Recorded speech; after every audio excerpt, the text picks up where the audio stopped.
दिल्ली नगर निगम चुनाव भले ही आम आदमी पार्टी जीत गई है, लेकिन एमसीडी चुनाव जीतकर भी केजरीवाल कई जगह दिल्ली में हार गए। सत्येंद्र जैन से लेकर डिप्टी सीएम मनीष सिसोदिया, अमानतुल्लाह खान समेत आप के तमाम दिग्गज नेताओं के इलाकों में केजरीवाल को करारी हार का सामना करना पड़ा। इस चुनाव में सत्येंद्र जैन एक बड़ा मुद्दा थे। सत्येंद्र जैन फिलहाल तिहाड़ जेल में बंद है। इसके साथ ही वो दिल्ली सरकार में मंत्री भी है। सत्येंद्र जैन शकूर बस्ती इलाके से आते हैं। शकूर बस्ती में 3 वार्ड है। इन तीनों ही वार्डों में बीजेपी ने जीत हासिल की है। ये अपने आप में आप पार्टी के लिए बड़ी खबर है। दिल्ली के उप मुख्यमंत्री और आम आदमी पार्टी के वरिष्ठ नेता मनीष सिसोदिया बीजेपी पर जबरदस्त तरीके से हमलावर रहते हैं। मनीष सिसोदिया पड़पड़गंज क्षेत्र से विधायक हैं। पड़पड़गंज में 4 विधानसभा के क्षेत्र हैं। इन चारों में से बीजेपी ने 3 सीटों पर जीत हासिल की है। इसका मतलब साफ है कि मनीष सिसोदिया के गढ़ में बीजेपी ने अपना कमल खिला दिया।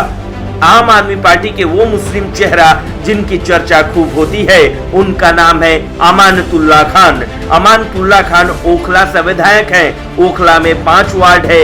इन 5 वार्ड में आम आदमी पार्टी को बड़ा झटका लगा है। 2 सीटें कांग्रेस को गई है, जबकि 2 बीजेपी के खाते में आएंगे। वहीं सिर्फ 1 सीट पर ही आम आदमी पार्टी जीत सकी।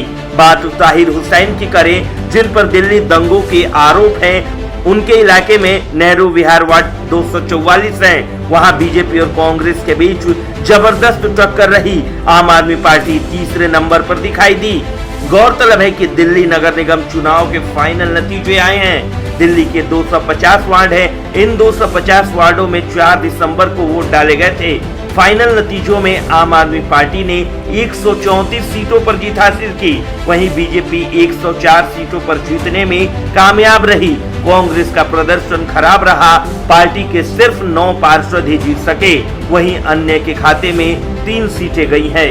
Bureau report, news 24। दिल्ली नगर निगम चुनाव में भले ही आम आदमी पार्टी ने जीत हासिल की है, लेकिन 15 सालों तक राज करने वाली बीजेपी भी बहुमत से ज्यादा पीछे नहीं रही।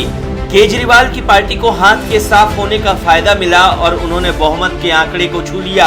आम आदमी पार्टी ने 134 सीटों पर जीत दर्ज की, जबकि बीजेपी ने 104 सीटों पर जीत दर्ज की। बीजेपी सरकार बनाने से पीछे है, लेकिन अभी भी बीजेपी नेताओं ने दावा किया है कि सरकार बन सकती है। दिल्ली बीजेपी अध्यक्ष आदेश गुप्ता का कहना है कि मेयर भी बीजेपी का हो सकता है। एक टीवी चैनल से बात करते हुए उन्होंने कहा कि भले ही चुनाव में आंकड़ों से थोड़ा पीछे रह गए हैं, लेकिन हिम्मत नहीं हारी है। अभी मेयर का चुनाव बाकी है और तस्वीर बदल सकती है। आदेश गुप्ता का साफ कहना है कि जनता ने आम आदमी पार्टी को बहुमत नहीं दी है। आदेश गुप्ता ने मेयर को लेकर साफ कहा कि राजनीति में कुछ भी संभव है। उधर बीजेपी के दावों पर आम आदमी पार्टी ने भी तीखी प्रतिक्रिया दी। आप नेता संजय सिंह ने बीजेपी पर हमला बोला। वहीं आप नेता संजय सिंह ने दावा किया कि बीजेपी एमसीडी चुनाव हार गई है, आपका ही मेयर इस बार बनेगा। इसके बाद उन्होंने कहा कि दिल्ली की जनता ने देश को संदेश दिया कि उनके बेटे का उत्पीड़न करोगे तो वोट की ताकत से जवाब दिया जाएगा। उन्होंने कहा कि बीजेपी खोखा पार्टी है। इन तमाम आरोपों के बीच अब ये सवाल उठ रहा है कि एमसीडी में हार के बावजूद किस आधार पर बीजेपी का मेयर चुना जा सकता है। तो हम आपको बताते हैं, इसके पीछे सबसे बड़ी वजह है कि पार्षदों के ऊपर दल बदल का कानून लागू नहीं होता है। बीजेपी के इस दावों से ये संकेत मिल रहा है कि मेयर के चुनाव के समय क्रॉस वोटिंग हो सकती है। Bureau report, news 24। महाराष्ट्र में सियासी संग्राम थमने का नाम नहीं ले रहा। इस बीच महाराष्ट्र बीजेपी अध्यक्ष चंद्रशेखर बावनकुले ने शिवसेना सांसद संजय राउत के होश ठिकाने पर ला दिए हैं। दरअसल जेल में इतने दिन रहने के बाद भी राउत की जुबान में कोई सुधार नहीं हुआ है। आए दिन राउत जहर उगल रहे हैं। इसी को लेकर चंद्रशेखर बावनकुले ने कहा कि संजय राउत जो जेल में 3 महीने गुजार कर आए हैं, इसीलिए वो वहां से सांड, भैंसे, मर्दानगी जैसे शब्द सीख कर आए हैं। इस प्रकार की भाषा कैदियों की ही होती है। महाराष्ट्र की जनता ये बिल्कुल बर्दाश्त नहीं करेगी। उन्होंने आगे कहा कि वरना संयम टूटा तो प्रेस कॉन्फ्रेंस नहीं करने देंगे। अगर महाराष्ट्र के हित के लिए सुझाव देना है तो दें, लेकिन इस तरह की भाषा का बिल्कुल भी उपयोग न करें। बता दें कि महाराष्ट्र कर्नाटक सीमा विवाद की पृष्ठभूमि में शिवसेना सांसद संजय राउत ने शिंदे फडणवीस सरकार को नामर्द सरकार बताया था। उन्होंने कहा था कि कर्नाटक के सीएम बसवराज बोम्मई लगातार धमकी भरे बयान दे रहे हैं, महाराष्ट्र के गांव को अपने राज्य में मिलाने की बात कर रहे हैं। कर्नाटक के सीएम बसवराज बोम्मई को उन्हीं के शब्दों में जवाब देना जरूरी है। बता दें कि इसके जवाब में महाराष्ट्र बीजेपी अध्यक्ष चंद्रशेखर बावनकुले ने कहा कि महाराष्ट्र के लोगों की भाषा के चलते दोनों तरफ से माहौल खराब होता है। संजय राउत ऐसी भाषा बोलकर राज्य की कानून व्यवस्था को बिगाड़ने का प्रयास बिल्कुल न करे। कोई भी अनुचित घटना देश या महाराष्ट्र के लिए ठीक नहीं है। महाराष्ट्र के दोनों मंत्री कर्नाटक के बेलगाम दौरे पर नहीं गए, इसका मतलब ये नहीं है कि सरकार अयोग्य है, उसमें धमक नहीं। ऐसी भाषा संजय राउत को नहीं शोभा देती है। उन्होंने आगे कहा कि 2.5 साल तक आपकी सरकार थी, क्यों नहीं सीमा विवाद हल कर लिया। चंद्रशेखर बावनकुले ने आगे कहा कि ये मामला सुप्रीम कोर्ट में है, ऐसे में जनता को उकसाना ठीक नहीं है। बता दें कि महाराष्ट्र में उद्धव ठाकरे की सरकार गिरने के बाद भी राउत लगातार ऐसी बयानबाजी कर रहे हैं। हालांकि इस बार बीजेपी ने उन्हें सख्त लहजे में चेतावनी देकर उनकी बोलती बंद करा दी है। ब्यूरो रिपोर्ट, न्यूज़ चौक। सोशल मीडिया पर दिल्ली के मुख्यमंत्री अरविंद केजरीवाल की किरकिरी हो रही है। आम आदमी पार्टी के संयोजक केजरीवाल की किरकिरी असल में उस दावे को लेकर हो रही है जिसमें उन्होंने कहा था कि केंद्र सरकार की खुफिया एजेंसी आईबी के सर्वे में ये सामने आया कि गुजरात में आम आदमी पार्टी की सरकार बनने जा रही है। इसको लेकर केजरीवाल का वीडियो भी काफी वायरल हो रहा है। वीडियो में केजरीवाल कह रहे हैं कि आईबी के सर्वे में दावा किया गया है कि दिसंबर में गुजरात में आम आदमी पार्टी की सरकार बन रही है। वहीं केजरीवाल का एक और वीडियो वायरल हो रहा है। दिल्ली के मुख्यमंत्री अरविंद केजरीवाल ने दिल्ली एमसीडी चुनाव को लेकर काफी बड़े दावे किए थे। एबीपी न्यूज चैनल के कार्यक्रम के दौरान उन्होंने तो ये दावा किया था कि दिल्ली एमसीडी चुनाव में बीजेपी को 20 से भी कम सीटें मिलने वाली है। अरविंद केजरीवाल ने ये बात एक कागज पर लिखकर भी दी थी। इतना ही नहीं, सीएम केजरीवाल ने एक प्रेस कॉन्फ्रेंस में भी बीजेपी को 20 से कम सीटें मिलने की भविष्यवाणी की थी। उन्होंने आम आदमी पार्टी को 230 से ज्यादा सीटें मिलने का दावा किया था।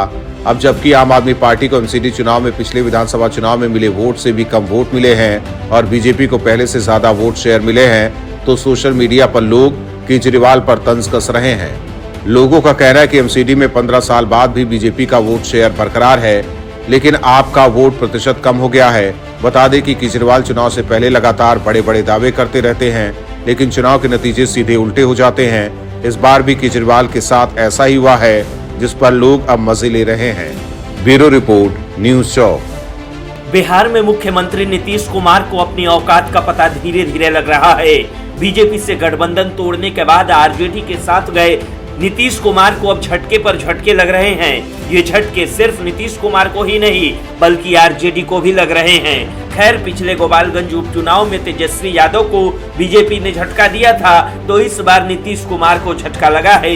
कुडनी विधानसभा उपचुनाव में बीजेपी ने महागठबंधन को करारा झटका दिया। पार्टी के उम्मीदवार केदार प्रसाद गुप्ता ने महागठबंधन समर्थित जेडीयू उम्मीदवार को 3632 मतों से पराजित किया। बीजेपी उम्मीदवार को 76,648 तो जेडीयू प्रत्याशी को 73,016 वोट मिले। कांटे के संघर्ष में लगातार उतार चढ़ाव रहा। पहले 4 चक्र में बीजेपी आगे रही, तो इसके बाद अगले 2 चक्र में जेडीयू को बढ़त मिली। ये बढ़त 2 चक्र तक कायम रही। बीजेपी ने 7वें और 8वें चक्र में बढ़त बनाई, मगर फिर पिछड़ गई। 9वें से लेकर 18वें चक्र की मतगणना में जेडीयू उम्मीदवार ने बढ़त कायम रखी। अंतिम समय में बीजेपी ने बढ़त बनानी शुरू की और ये अंत तक कायम रहा। तीसरे स्थान पर वीआईपी उम्मीदवार नीलाभ कुमार रहे, उन्हें 9988 वोट मिले। एआईएमआईएम उम्मीदवार मोहम्मद गुलाम मुर्तजा को 3602 वोट मिले। इस जीत से जहां बीजेपी समर्थकों में उत्साह है, वहीं महागठबंधन के नेताओं में मायूसी छाई है। बता दें कि मुख्य मुकाबला जेडीयू के मनोज कुमार सिंह उर्फ मनोज कुशवाहा और बीजेपी के केदार प्रसाद गुप्ता के बीच माना जा रहा था, लेकिन आखिरकार एक बार फिर बीजेपी ने कुडनी में जीत दर्ज कर ली। वहीं नीतीश कुमार जब से महागठबंधन में शामिल हुए हैं, लगातार उनकी पार्टी का ग्राफ नीचे जा रहा है और राज्य में बीजेपी लगातार ऊपर उठ रही है। वहीं उपचुनाव के नतीजे इस बात की ओर भी इशारा कर रही है कि बिहार की जनता को नीतीश और तेजस्वी की जोड़ी रास नहीं आ रही। अब देखने वाली बात होगी कि करारी हार मिलने के बाद भी पलटू कुमार महागठबंधन में बने रहेंगे या कुछ नया पैंतरा अपनाएंगे। ब्यूरो रिपोर्ट, न्यूज़ चौक। गुजरात विधानसभा चुनाव में बीजेपी ने प्रचंड जीत हासिल की है। बीजेपी ने गुजरात के मुस्लिम बहुल 10 सीटों में से 8 पर कब्जा जमा लिया है। दरियापुर सीट से 3 बार से विधायक चुने जाने वाले कांग्रेस नेता गयासुद्दीन शेख इस चुनाव में बीजेपी के कौशिक जैन से चुनाव हार गए। मुस्लिम बहुल 10 सीटों में से 4 सीटें पहले कांग्रेस के कब्जे में थी। इनमें से 2 सीट जमालपुर और दानी लिमडा कांग्रेस बचाने में सफल रही है, जबकि 2 सीट बीजेपी ने छीन ली है। गुजरात में मुस्लिम मतदाताओं की संख्या 10% है। करीब 30 सीट पर मुस्लिम मतदाताओं का अच्छा प्रभाव है। 20 सीट ऐसी है जहां ये मतदाता 20% से भी अधिक हैं। मुस्लिम बहुल 10 सीटों में दरियापुर, वागरा, भरूच, वेजलपुर, भुज प्रमुख है। इनमें खड़िया में सबसे अधिक 61% मुस्लिम मतदाता हैं, जबकि दानी लिमडा में 48, दरियापुर में 40% मुस्लिम मतदाता हैं। वहीं गुजरात विधानसभा चुनाव में जीत के बाद ही बीजेपी ने 12 दिसंबर को नई सरकार के शपथ ग्रहण का ऐलान किया है। प्रधानमंत्री नरेंद्र मोदी, केंद्रीय गृह मंत्री अमित शाह, कई केंद्रीय मंत्री, बीजेपी शासित राज्यों के मुख्यमंत्री भी नई सरकार के शपथ ग्रहण में शामिल होंगे। वहीं गुजरात में बीजेपी के प्रचंड जीत की आंधी में कई युवा नेता भी चमक गए हैं। पाटीदार नेता और आरक्षण आंदोलन के अगुवा रहे हार्दिक पटेल विरमगाम से, ओबीसी एकता मंच के संस्थापक अल्पेश ठाकुर गांधीनगर दक्षिण से, कांग्रेस के कार्यकारी अध्यक्ष जिग्नेश मेवाड़ी उत्तर गुजरात की वडगाम सीट से चुनाव जीतने में सफल रहे। वहीं इस चुनाव में केजरीवाल की पार्टी को भी बड़ा झटका लगा है। आम आदमी पार्टी के मुख्यमंत्री पद का चेहरा बने यशोदान गढ़वी खंभालिया सीट से चुनाव हार गए। वहीं विधानसभा चुनाव में कांग्रेस और आम आदमी पार्टी ने बीजेपी के खिलाफ माहौल बनाने की पूरी कोशिश की, लेकिन सफलता नहीं मिली। मोदी के गढ़ में बीजेपी पर मुसलमानों ने भी भरोसा किया है, ये भी बहुत बड़ी बात है। Bureau report, news show. Gujarat विधानसभा चुनाव के नतीजे सामने आने के बाद दिल्ली के मुख्यमंत्री अरविंद केजरीवाल की भारी फजीहत हुई है। दिल्ली और पंजाब के लोगों को अपनी झांसा में लेने के बाद केजरीवाल गुजरातियों को झांसा में लेने चले थे, लेकिन मुख्यमंत्री अरविंद केजरीवाल की फ्री की रेवड़ी को गुजरात की जनता ने लात मार दिया। गुजरात के लोगों को रेवड़ी का झांसा देकर सरकार बनाने की मंशा पाले केजरीवाल के अरमानों पर जनता ने पानी फेर दिया। इतना ही नहीं, केजरीवाल का इस बार लिखकर रेल वाला स्कीम भी काम नहीं आया। केजरीवाल ने अपने सीएम उम्मीदवार यशोदान गढ़वी, प्रदेश अध्यक्ष गोपाल इटालिया और अल्पेश कथीरिया के जीतने का दावा किया था और इस बारे में लिख कर दिया था कि वे भारी मार्जिन से जीतेंगे। ये तीनों उम्मीदवार जीत तो नहीं सके, लेकिन भारी मार्जिन से हारने का रिकॉर्ड जरूर बनाया। केजरीवाल ने गुजरात चुनाव जीतने के लिए क्या क्या जतन नहीं किए। फ्री की रेवड़ी और पीएम मोदी को अपशब्द कहने से लेकर रुपए पर लक्ष्मी गणेश की फोटो की मांग वाली चाल भी चली, लेकिन गुजरात की जनता ने उनकी मंशा को भांप लिया और चाल में नहीं फंसी। ये बात चुनाव प्रचार के दौरान ही साफ हो गई थी कि जब कई टीवी चैनल्स ने आम लोगों से बातचीत करते हुए फ्री बिजली पानी के बात को पूछा तो जनता ने साफ कर दिया था कि उन्हें फ्री का कुछ नहीं चाहिए।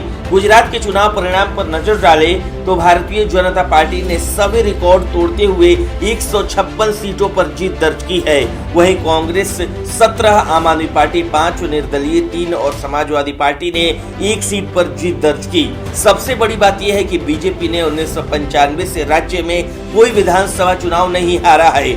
गुजरात में 27 सालों के शासन के बाद बीजेपी का ऐसा विराट प्रदर्शन देश के चुनाव इतिहास का सबसे अनूठा चुनाव है, जो राजनीतिक शोध का सालों तक दिलचस्प विषय बनेगा। Bureau report, news 4।